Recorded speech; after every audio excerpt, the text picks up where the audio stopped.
basha lentanda. Wathi baba mnandi siyabonga kakhulu. Siyabonga kakhulu njalo.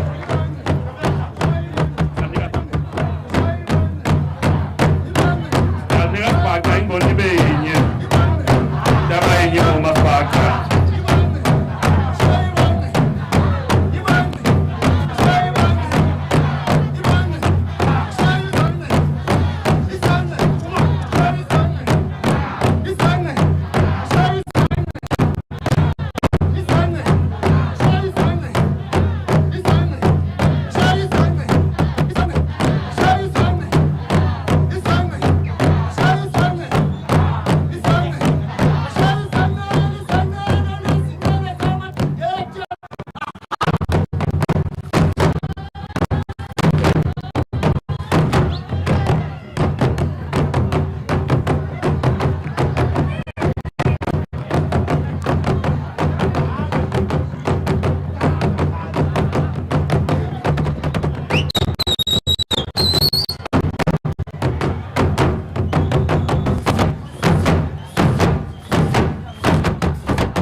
Sivile ingoma.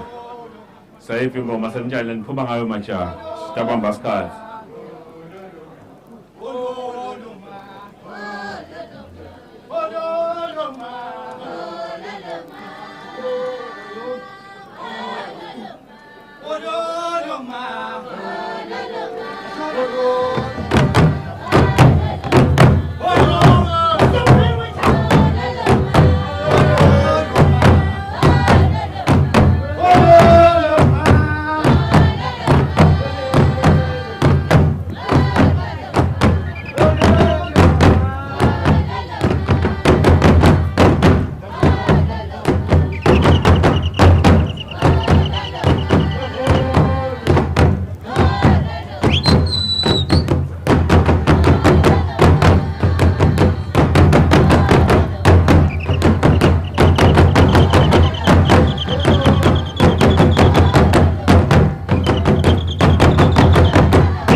Sibonge kakhulu, siyabonga kakhulu.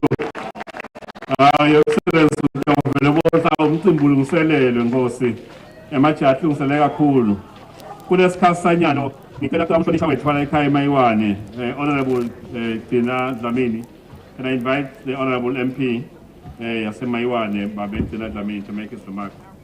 Emva kwa MP, I'll then invite the United Nations Acting Resident Coordinator to make her remarks. Over to you, Sonisha.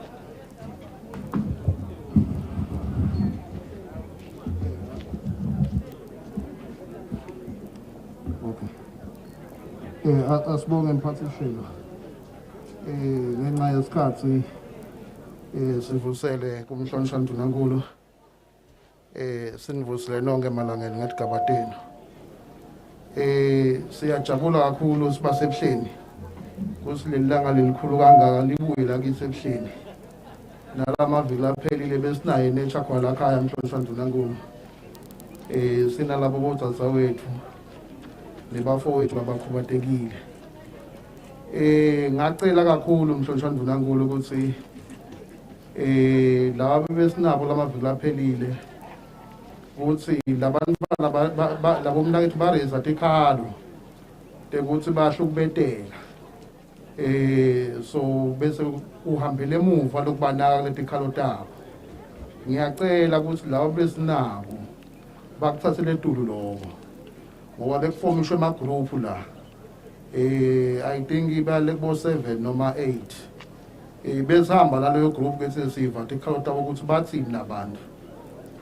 Kuningi lesakuthola. Kude bekunene umuntu lelilungelo lokuhlubetha lomunye umuntu. Wonke umuntu unelungelo lokuphila. So asesime kuthatha advantage ukuthi lona unjani lona unjani. Kuningi lekakuva lapho. Ngaphinza ngacela kulabo bebathatha letikhalo talabantu bakumnakethu. Namuhla sithi masihamba lemhlonishwa Ndunankulu sihamba sibuka tinto etendiwa ngilaba bafowethu tinhle kakhulu. Bakhala ukuthi bede isupport. Ubatshelile kumhlonishwa Ndunankulu bekabatshela iqiniso lokuthi ikhona inkundla lekithi nje Mayiwane kunemali eningi kakhulu. Le mali yenkundla ikabukile ukuthi wena unjani. Wonke umfakete enkundleni bekunene afake icelo takhe litokhona livele ngoyama kuthuthuka. Sibagadzile kakhulu wonke umuntu.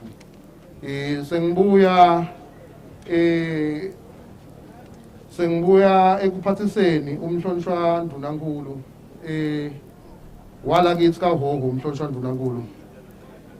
Mhlonishwa Ndunankulu kunesikole kuthiwa iMayiwane High School lapha neprimary kanye necreche. Hawu sengikhulume nami sekuze kufutha lo mlomo. Bake bangibuta lenzaweni ukuthi wena uthini ngalamahams lapho ufuna kufa umfana bani. Angisakhona ekuhamba lenzaweni. Sayibhala incwadi siyinkundla. Abuya nemaphoyisa nawo abhala. Sathumela kaWex ngumdandi kwasho bantu. Ngoloko lokulimata eMaswati umhlonishwa Ndunankulu. Siyacela ukuthi tikhawuta labantu asetinakwe. Ikakhulu lapha kunecreche. Mawuthi uyasuka nje umhlonishwa Ndunankulu la uwe lapha ngesheya emkhuzweni. Kunemkhuzweni primary, kunesibhedlela lapha. Akhona lamahams. Masosuka lamkhuzweni so ibabela lemoto sobheka lene eMatsamo. Lo muntu undlula ngafly lapha eMayiwane. Kunemfana lo secreche lokufuna wele lapha. Utawenda njani loyo mfana? Azamile ke maphoyisa bekathi njalo ekuseni ahamba ohlapha estation. Akhona kwengcisa labantwana. Manje ke inkinga lesidibene nayo laphleni amaphoyisa ede imoto lekusebenza. Noma kulamalanga lokuthi bangayi lena bentwana losibethe imoto inasathi. Bede imoto lekusebenza lamaphoyisa. Lo kuyasilimata kakhulu ukuthi sengaze kube nemphefumulo nje ukuthi kude imoto lekusebenza la. Lokunye ke labakhala ngako bede naleti ekuhlala khona. Ahlala kashana. Unaku usuyamfuna lo sevele ingozi ufuna to i-attend. Ufuna asuke emhlangano ufika lindondo. Nalokunye mhlonishwa Ndunankulu sicela seyivula police station. Mhleli semkhulu. Ngendlela thuthuka ngayo kuphi ngabona. Sekukhulu edolobha lethu. Siyadzinga lamaphoyisa. Siyacela nje Mhlonishwa Ndvulankulu usibuke kakhulu kuloko. Njoba ashito lemphathi lidolobha babembuli. Ushito naye ukuthi hey le ndlela thuthuka ngayo ebuhleni nayo uyatimangala ukuthi ngani ngikuphi la. Siyacela nje ukuthi tilandzelele leto tikhalo lesiticelako live lengwanyama litothuthuka bekunene siyabonga bekunene.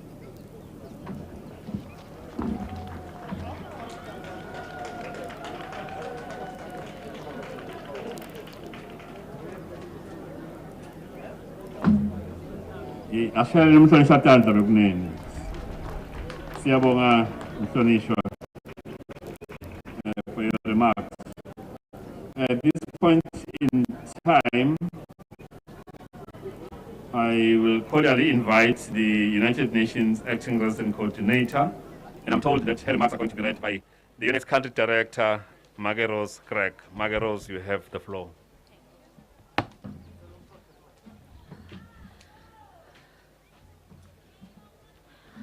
I would like to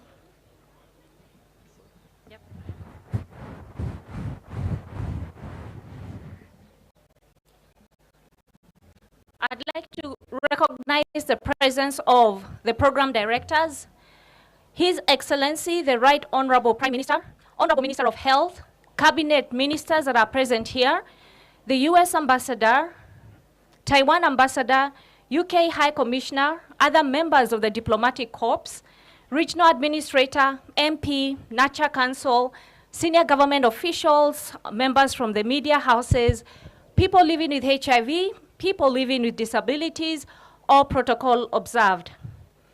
Good afternoon, colleagues. It is my honor and my privilege to be here with you today as we commemorate World AIDS Day. As you all know, we take time every year on 1st of December to think about those who have lost their lives due to HIV all over the world. We have lost a lot of Yemaswati due to HIV, and I would like to take this moment to recognize their lives. This meeting this year is coming at a really critical time.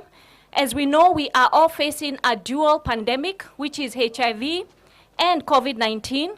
And we know that COVID-19 has really affected the global economy.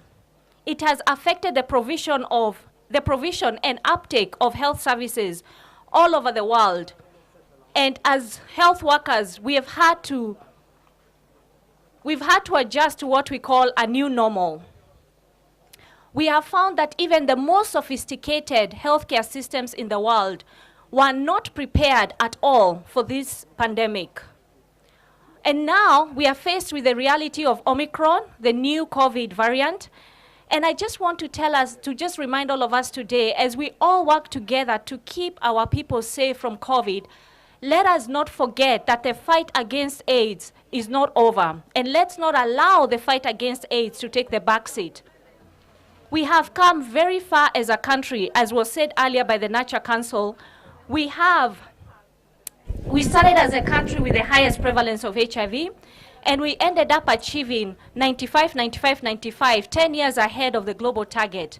However, this is not the time to be complacent, because these days are fragile. They are not set on stone. So we need to keep our eyes on the HIV response. Ngwanelo muhle siqhubeka nje nekunethulela lo mbiko semba ukuthi solo nitsamele nilalele ka bandi ke imlayito lefika kola kumanje bangwane stawuthi ukuba ematholo sithathe luhle luphimbo lwabomake lekuhlelo na sile singumsakazo silati kabandi ukuthi ligcile kakhulu ekukhulumiseni indzaba letiphathelene namalungelo ebantu siyathi ukuthi siku 16 days of activism against gender based violence kulamalanga le kungumsebenzi ophakanyiswe kabandi liphindlandlo nankolo imbongathemba masuku emalangeni lambalwa lendlulile sikumanje bangwane sitawuthatha lithuba kugoba ematholo sibambe lihlelo liphimbo labomake siqhubeke sithamele wona umsakazo bakangwane i-channel Yemaswati njengoba imele kona kunethulela tinhlelo ngekwehlukana kwato. Sithemba ukuthi kuhle kubukela lapho ekhaya lapho khona lonye kuDisemba ngolelo muhle libalele ilanga semba ukuthi uthokomele emagumbini amane livela seSwatini lilapho siyaqhubeka sinethulele khona tinhlelo ngekwehlukana kwato Maswati lamahle.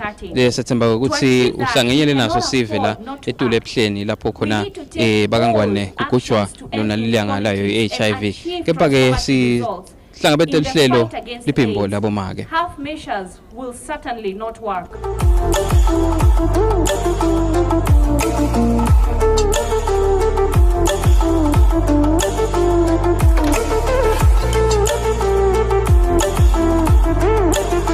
Evidence has shown us that the reason why HIV persists as a problem in many countries, including Eswatini, is because inequalities are driving the HIV pandemic. Pandemics thrive on the fault lines of inequalities. Therefore, addressing inequalities is critical to ending AIDS and preventing future pandemics. We can end AIDS. We can if we are bold enough to end the inequalities that drive them. Ladies and gentlemen, we must revisit our strategies to reverse the alarming trend of new HIV infections, especially among our adolescent girls and young women aged 15 to 24. I was very happy to see the recent announcement by the Honorable Deputy Prime Minister, where he declared gender-based violence as a national emergency.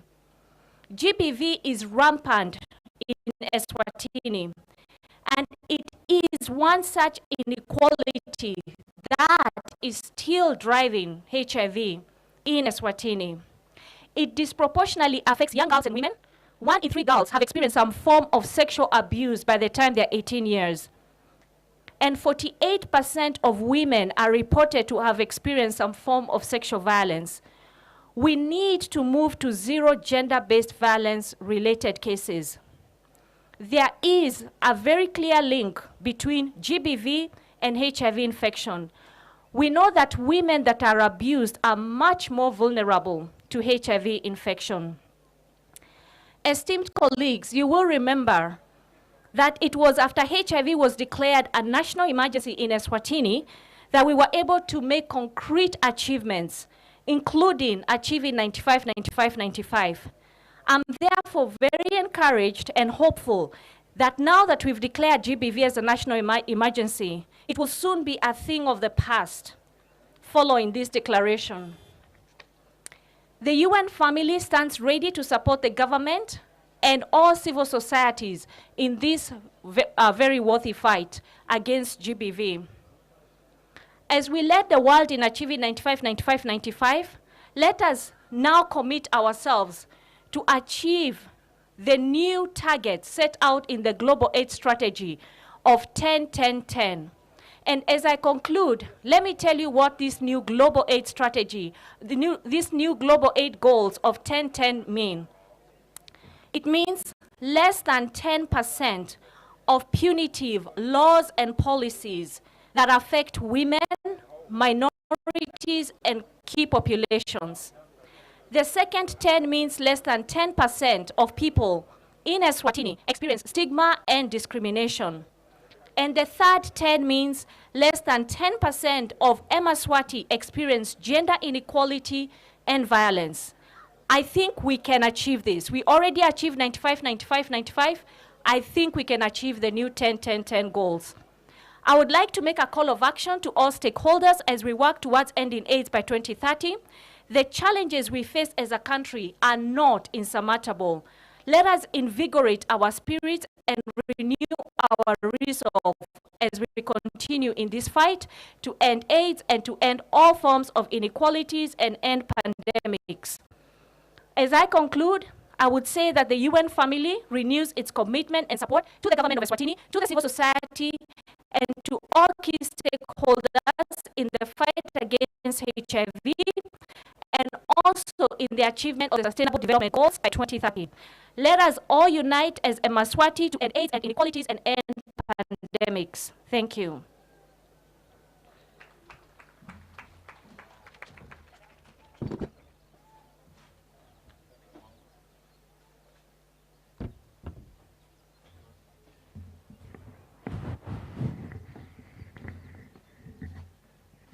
Siyabonga kakhulu kuMake Rose emagama ekusikhutsata nangwashambakanya nje hlonishwa ubonga kakhulu ukuthi live la kaNgwane lisebentile nakwekuthi ke sinetingcinamba tikhona eveni letifaka lomkhuhlane weCovid lobonakala ungafuni kuhamba eveni wasuyasho ukuthi live la kaNgwane kufanele liqaphele ukuthi lese kuzuzile silive tindzebe 78 ungakhanze kwekuthi sekuyasilahlekela futhi ngekuthi sekufike boCovid nokuthi ke live alicine ukuthi kubede umango umphakathi noma kanye bantfu labatawusala ngemuva nathi sebena tindzaba te HIV nekusinika dolo kucina ukuthi sihlabene emhlabeni wonke umuntu ubuka lemsebenzi losuvele wendile emhlonishwa siyabonga kakhulu Nkosi.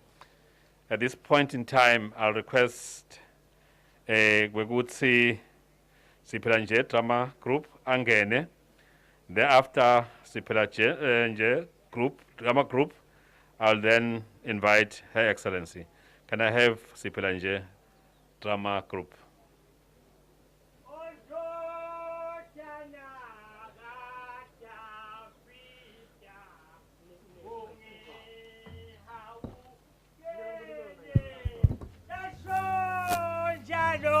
Imbu hlabelani mani bantu ezodlulu Jesu nabe bakhona